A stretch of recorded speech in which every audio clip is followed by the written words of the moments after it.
They didn't notice him at first. Just another new face passing through the heavy oak doors of Brightwood Academy back straight, shoulders calm, hands tucked loosely into the pockets of a plain black jacket. He walked through the grand hallway not with hesitation, nor with arrogance, but with something far more unsettling control. Isaiah Monroe didn't speak. He didn't smile. He didn't shrink. He simply moved, purposefully. His steps didn't echo loudly, but somehow they carried weight. The kind that makes people pause mid-sentence, unsure why they're watching. His eyes, calm and unreadable, scanned his surroundings with quiet precision, like a chess player seeing the board 10 moves ahead. No designer logos, no flashy sneakers, just muted colors, clean lines, and a presence that couldn't be ignored if you paid enough attention. In a school where wealth dripped from every hallway, where children of politicians, tech tycoons, and influencers claimed territory like royalty, Isaiah was an anomaly. He didn't seem interested in fitting in, and that made people uncomfortable. Some students whispered as he passed, "Is he on a scholarship? He doesn't look like he belongs here." Careful, those quiet ones. They're trouble. A few snickered, not loudly, but just enough for him to hear. The kind of laughter that always follows people who don't look like the rest. Isaiah didn't flinch. He'd heard it all before. Different school, same tone, the suspicion, the thinly veiled prejudice, the need to put you in a box before you open your mouth. But Brightwood had no idea who they just let through their gates. While others saw a tall, reserved black teenager with no apparent connections, what they couldn't see, what they'd never guess, was the shadow walking silently behind him. Leonel Monroe, his father, a name not printed in Forbes or spoken in public circles, but murmured in private rooms where real power lived. A man whose enemies vanished quietly and whose friends never spoke his name twice. But Isaiah didn't bring that name to Brightwood. Not yet. He didn't need to. Power wasn't always in what you said. Sometimes it lived in what you didn't.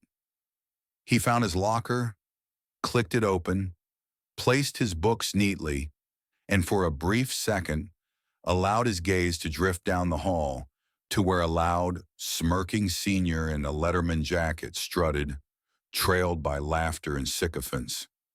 Derek Langston, the so-called king of Brightwood. Isaiah didn't blink. He just shut his locker and walked away. Isaiah hadn't been at Brightwood more than 2 days before the glances turned sharper. Not just curious now, but appraising, measuring, testing. The walls of Brightwood Academy weren't just marble and glass. They were made of whispered status, family names, inherited arrogance. You didn't climb the social ladder here. You were either born at the top or stared at like furniture that didn't match the room. And Derek Langston had always been at the top. Son of Douglas Langston Reel, estate mogul and friend to senators. Derek moved through the halls like a lion in his own jungle. He didn't need to speak loudly. His presence did it for him. His laughter echoed even when it wasn't funny. His approval could make someone popular overnight. His scorn could ruin a semester. And when Derek noticed Isaiah Monroe, he didn't see mystery or grace. He saw an unfamiliar element in a space he believed was curated by birthright. "New kid's walking like he owns the place," Derek muttered to his crew at lunch, nodding toward Isaiah sitting alone in the corner, silently unpacking a sandwich. "Probably here on some diversity grant." One of them chuckled. "Or community service." Another added, grinning. But Isaiah didn't look up. didn't acknowledge them. That silence once again stung deeper than any insult. Derek wasn't used to being ignored. So it started the way it always did. Subtle, cowardly. In the hallway between fourth and fifth period, Isaiah's shoulder was clipped hard enough to knock his notebook loose, but not hard enough to be considered an attack. Oops, and Derek smirked, barely looking back. Hallway's narrow. Huh. Isaiah didn't answer. He bent down calmly, retrieved his notebook, and continued walking, his pace and expression unchanged. The second time came in the locker room. Isaiah's gym clothes, folded neatly, were found mysteriously soaked in the sink. No one saw who did it. No one ever did. But Isaiah didn't complain. He didn't confront. He simply changed back into his regular clothes and walked out. Not rushed, not rattled, as if none of it mattered. That composure, it unhinged Derek. Who does he think he is? Derek growled later that day. He's not even fighting back. That's disrespectful. His friends looked confused. You mean you want him to get angry? I want him to react, Derek hissed. That's the point. But Isaiah didn't play the game, and the absence of fear only made Derek more desperate to provoke it. Then came the cafeteria incident. It was a Friday, just past noon. The room buzzed with laughter, trays clattering, conversations bouncing between cliques like tennis balls. Isaiah, as always, sat alone near the window, eating slowly, thoughtfully, like a man with nowhere to be, but everywhere to observe. Derek walked up behind him, holding his tray high. He didn't say a word, just stood there, looming. Some students turned their heads, most didn't. They knew the rules: don't interfere, don't look too long, and whatever you do, don't stand between Derek Langston and his entertainment. Derek cleared his throat theatrically. What's up? Monroe's still too good to eat with the rest of us. Isaiah didn't look up. He picked up his fork, speared a piece of broccoli, and chewed. The silence wasn't passive. It was defiant. Derek's grin faded. He reached forward, gripped the edge of Isaiah's tray, and flipped it. Food splashed. Juice spilled down Isaiah's shirt. A hush rippled across the cafeteria. For a moment, even the air seemed to pause. Isaiah didn't move. He set down his fork, looked at the mess on his clothes. Then, slowly, he lifted his eyes and met Derek's gaze. No anger, no confusion, just stillness. A stare that said, without saying anything, "You don't know what you're doing." For the first time, Derek blinked. That night, Isaiah sat across from his father in the dining room. Leonel Monroe was a man of rules. He didn't raise his voice. He didn't repeat himself. And he certainly didn't tolerate threats, especially toward his blood. Something wrong at school? Leonel asked, cutting into a perfectly cooked steak. Isaiah hesitated. A few punks, he said finally. It's nothing. Leonel chewed, thoughtful. You want me to take care of it? His voice was quiet, deadly calm. Isaiah shook his head. I've got it. A pause, then a smile barely there touched Leonel's face. Good, he said, raising his glass. But remember, son, sometimes people forget their place, and a reminder can be a kind form of mercy. Isaiah nodded. He understood. He didn't need to scream. He didn't need to fight. He only needed Derek Langston to keep playing the game. Until the board flipped, it started with whispers, not loud ones, not gossipy or careless, but hushed, cautious murmurs behind cupped hands and darting eyes, the kind of whispers that slithered between locker doors and found their way into the corners of classrooms like cigarette smoke. Did you hear Monroe? That name. I swear my dad said something about him once. Real hush-hush. Brightwood Academy wasn't the kind of place where rumors spread easily. It was too polished, too controlled. But this wasn't just rumor. This was fear, rediscovered. Derek noticed the shift first, in the way people started looking at Isaiah not with amusement or disdain, but with calculation, like they were realizing the quiet kid wasn't just another transfer. Then came the name. It slipped out of a sophomore's mouth during a history group project. Derek hadn't even been paying attention. He was too busy scowling at Isaiah across the room until he caught the words, "Monroe, you mean?" Like Leonel Monroe. Silence. Even the teacher looked up for a moment before quickly pretending he hadn't heard. Derek's skin went cold. He dismissed it.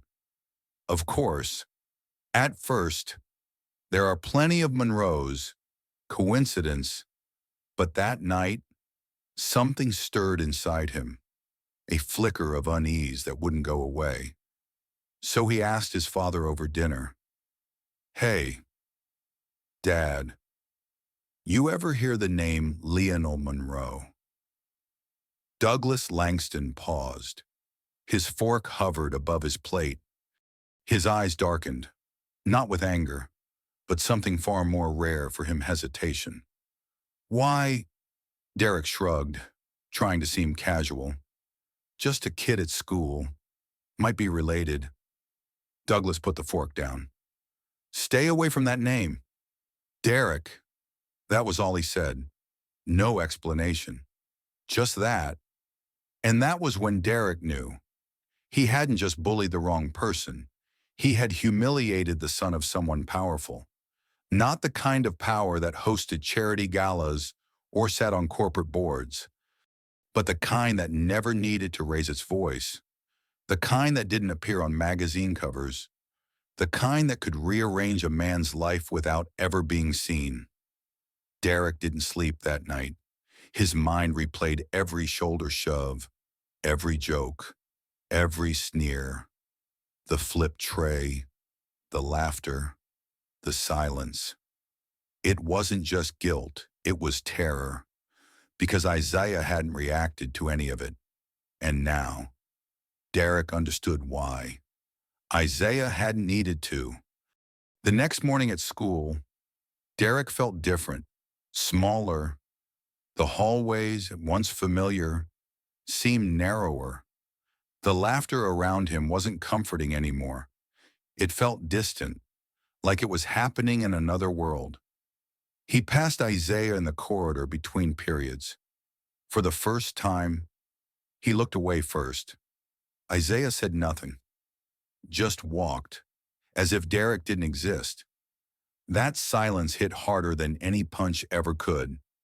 At lunch, Derek sat with his usual group, but the energy had shifted. His friends were quieter, less eager to laugh. One of them leaned over, voice low. "Hey, man, are you sure about messing with him?" Derek didn't respond. He was too busy staring at his phone. There was a message from an unknown number. "Tell your dad to be careful. Accidents happen." That was it. No name, no threat, just a sentence. But Derek knew. It was real. He locked his phone, but his hands wouldn't stop shaking. Later that afternoon, as the last bell rang, he didn't linger. No hanging around the gym, no flirting in the courtyard. He just wanted to get to his car and leave. But when he reached the parking lot, his blood froze. Isaiah was there, leaning against Derek's car, calm, relaxed, waiting. Derek stopped several feet away. He couldn't move. Isaiah didn't speak immediately. He just looked at Derek, eyes steady, unreadable. Then, finally, he said, "Do you understand now?" Derek didn't answer. He couldn't, because in that moment, he wasn't the predator. He wasn't the leader. He wasn't anything. He was just exposed. Isaiah didn't need to raise his voice. He didn't need to make a scene. He didn't even need to be angry, because Derek understood fully. Isaiah had never been weak. He had just been watching, waiting, measuring, and now the balance had shifted. The lion had mistaken the silence of the jungle for safety, but it was never silent. It was waiting.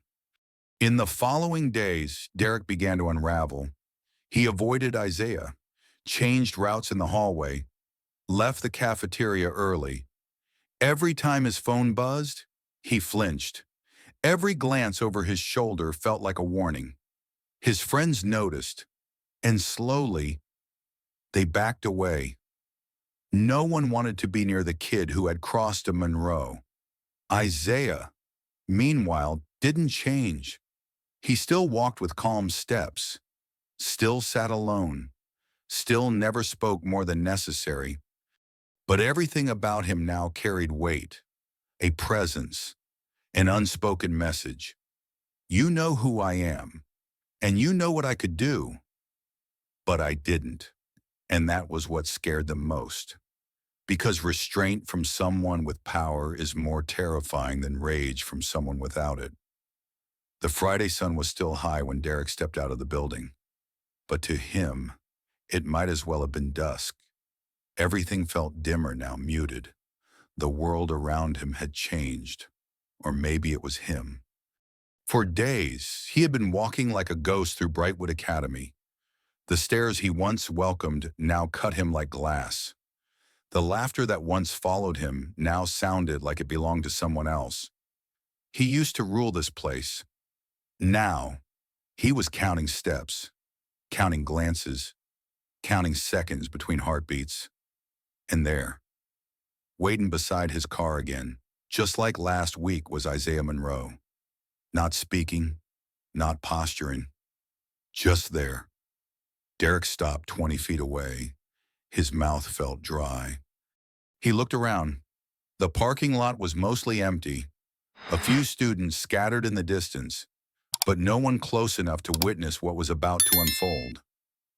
Isaiah straightened his back, pushed away from the car, and started walking toward him.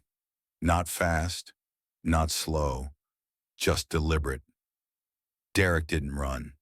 He wanted to, but some part of him knew running wouldn't save him.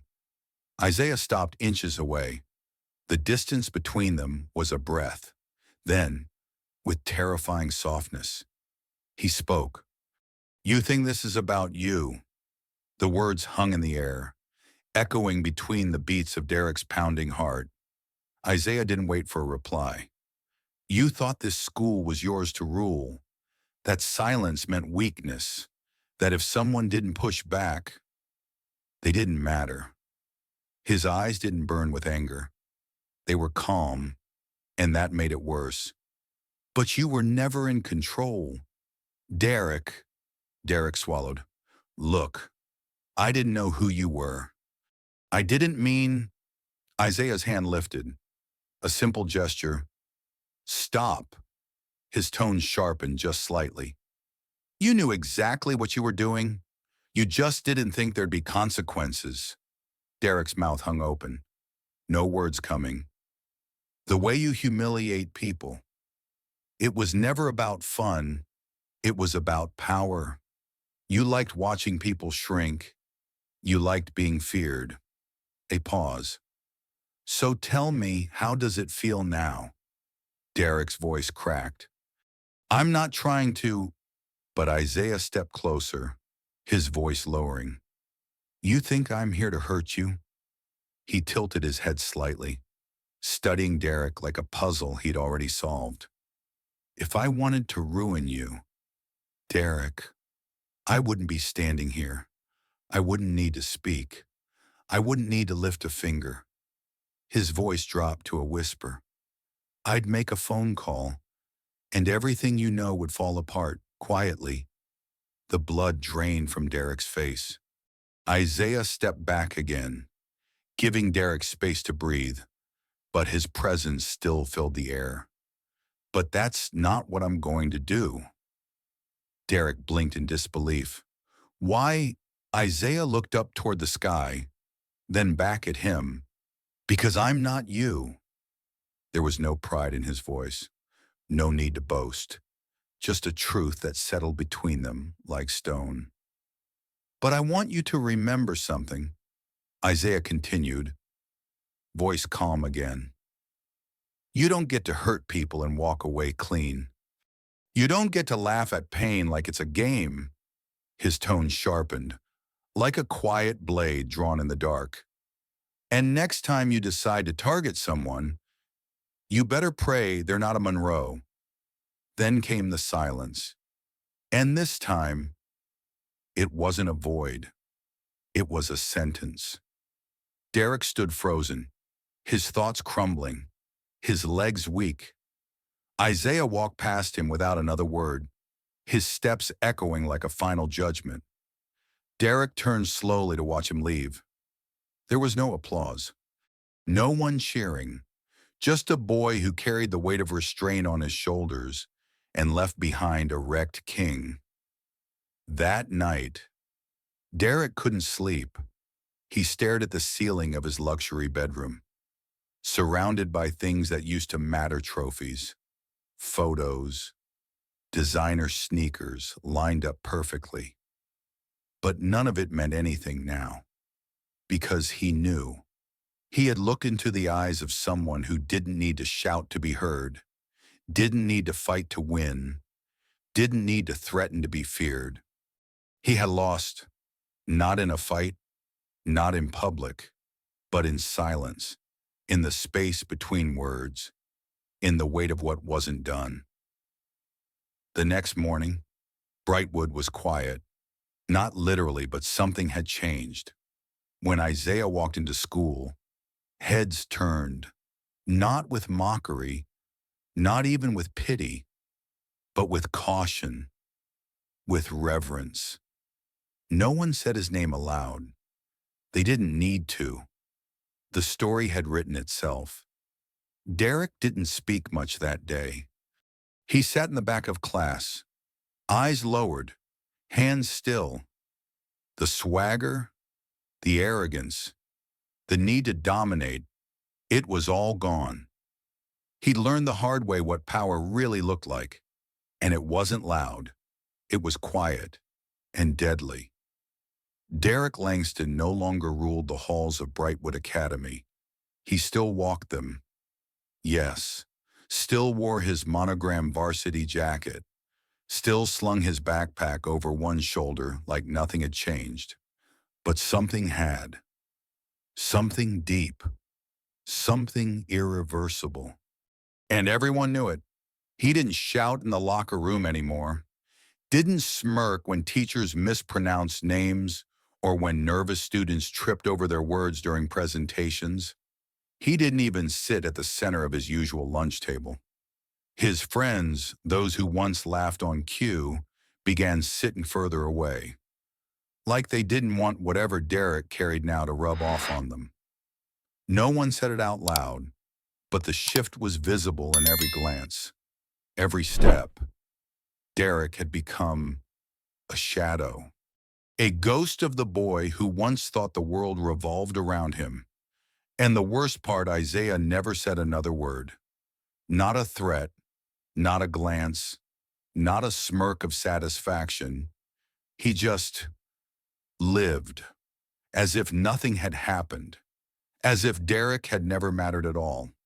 That silence haunted Derek more than any retaliation ever could.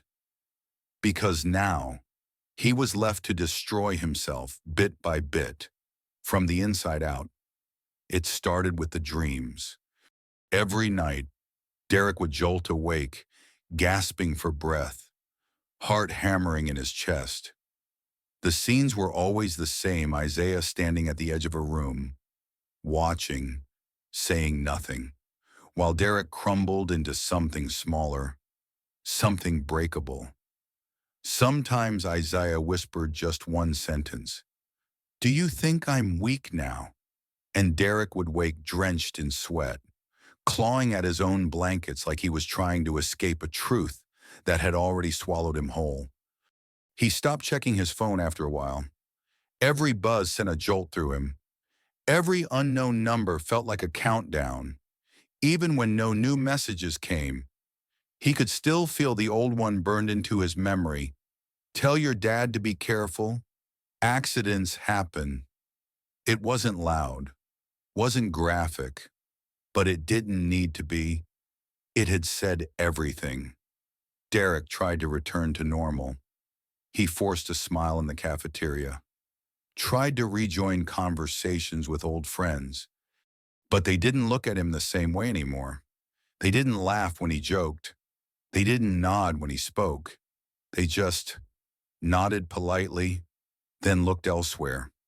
He had become irrelevant, and in Brightwood, irrelevance was death.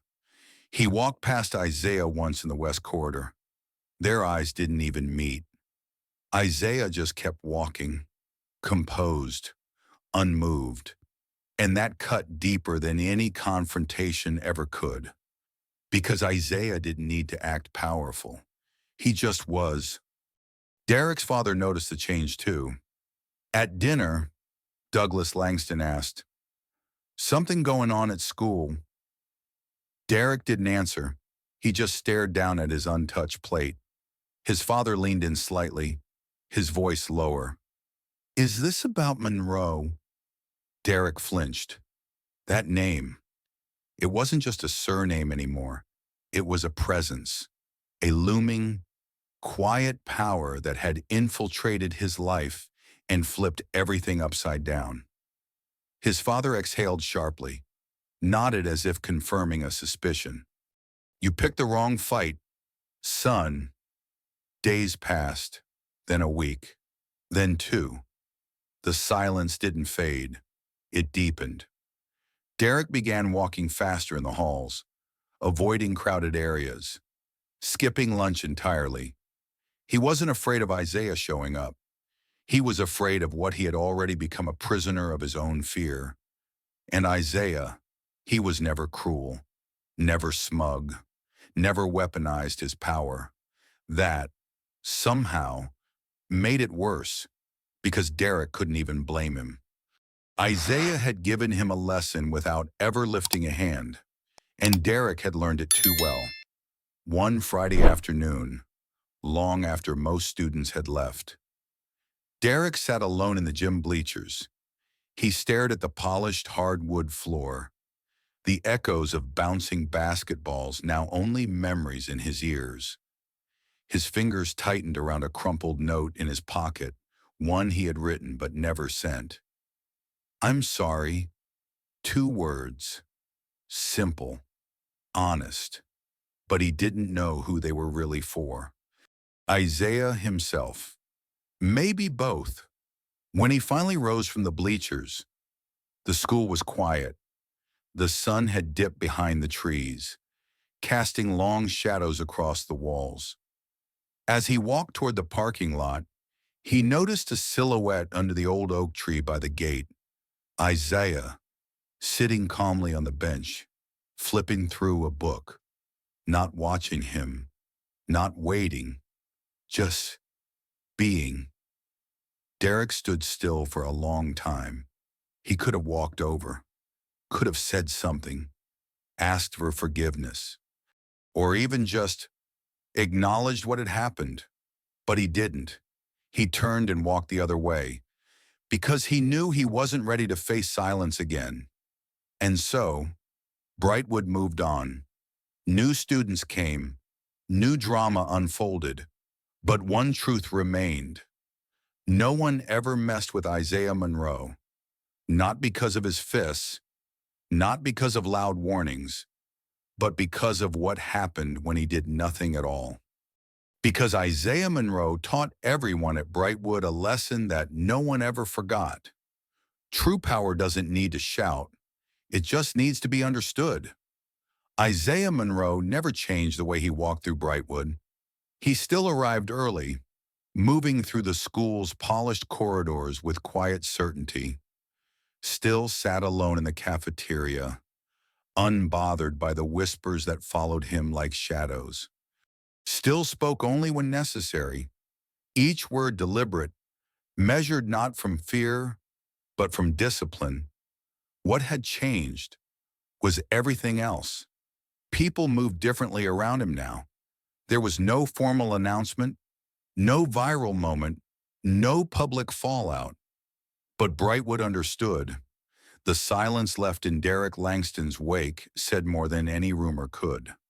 No one dared test Isaiah, not because they feared retaliation, but because they had seen what power looked like when it didn't need to perform. Sometimes, Isaiah would pass by the old gym and catch a glimpse of Derek sitting alone on the bleachers, staring into nothing. They never spoke. They didn't need to. The lesson had already been delivered, and Isaiah had no interest in dragging it out. He hadn't come to Brightwood for revenge. He wasn't trying to prove anything. He was just trying to live. But the world had made him prove something anyway. That strength doesn't always speak, that not every fight is fought with fists or fury, that sometimes the most devastating blow is simply not reacting. One afternoon, as he sat beneath a tall sycamore near the east wing, Isaiah looked up at the sky soft blue streaked with gold light. His thoughts drifted not to Derek, not to what had been done, but to what his father once told him. Sometimes people don't need punishment. They need a mirror. Isaiah hadn't lifted a hand, but he had become that mirror, and Derek had seen himself in it. What followed wasn't Isaiah's triumph. It was Derek's unraveling. By the time the semester ended, Isaiah's name no longer sparked confusion. It carried weight, not because he demanded it, but because he never had to. He had left a mark not loud, not boastful, but lasting. And though he would move on from Brightwood one day, everyone who had crossed paths with him would remember the quiet student with the storm behind his silence. Not a warning, not a threat, just a truth. Real power doesn't need permission. It only needs presence. In life, the loudest voices often draw the most attention, but it's the quiet ones who carry the deepest strength. Isaiah Monroe's story reminds us that true power doesn't come from dominance or intimidation. It comes from knowing who you are and refusing to let the world define your worth by its biases or cruelty. Sometimes, the most powerful response is silence. Not because you're weak, but because you've outgrown the need to prove anything. In a world that values noise, the ability to stay calm, controlled, and intentional is a rare form of courage. Derek Langston believed control came from fear, but fear built on insecurity always collapses when it meets someone who doesn't flinch. Isaiah didn't retaliate. He let character speak louder than chaos. And in the end, it was that quiet presence that rewrote the rules. In your own life, you will encounter people who challenge your peace, who mistake your stillness for submission. Don't let them shake your center. Stand firm. Let your silence be your strength. And trust that what you don't say can sometimes echo louder than any words ever could.